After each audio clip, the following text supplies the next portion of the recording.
guys, ito unbox tayo guys ng aking upgrade sa aking Japanese bike. Bumili po ako ng kanyang upuan. Yan, sa halagang 103 lang yan. 103 lang guys. Yan, pakita ko sa inyo.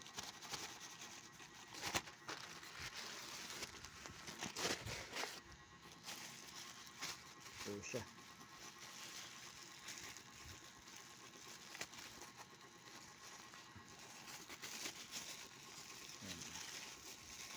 Naman ganda naman siya guys, kulay dilaw kasi yung aking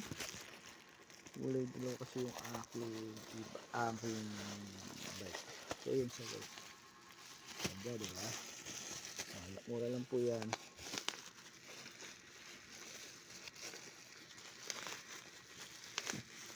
Mura lang yun siya guys. Ayan ganda aking papalit doon sa aking upuan.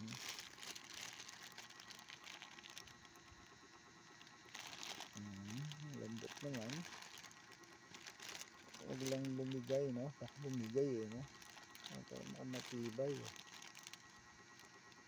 mapunit yun siguro. Ano siya guys, galing plastic para mas okay.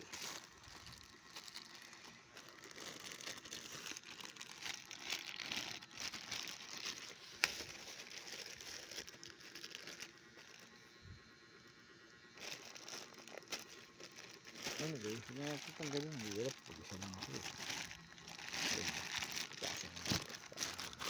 para matanggal natin.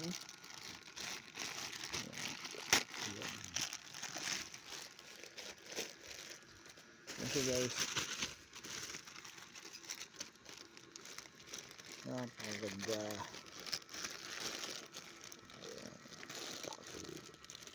Ayan, na guys, 4 na. Parang after 10 years pa. Actually, after 10 years ako nag-upgrade. Pero na po kasi e-bike ko, napakaluma na po.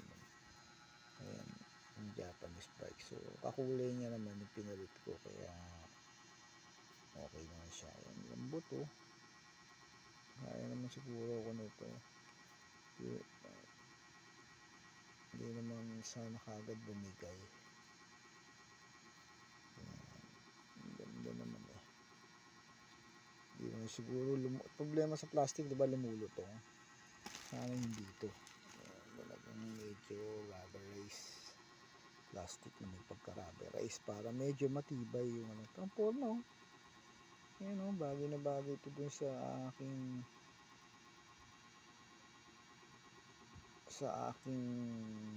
Japanese bike.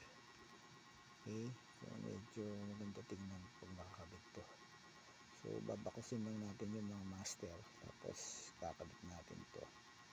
Ayan, yan ang bagong upuan ni Dilaw.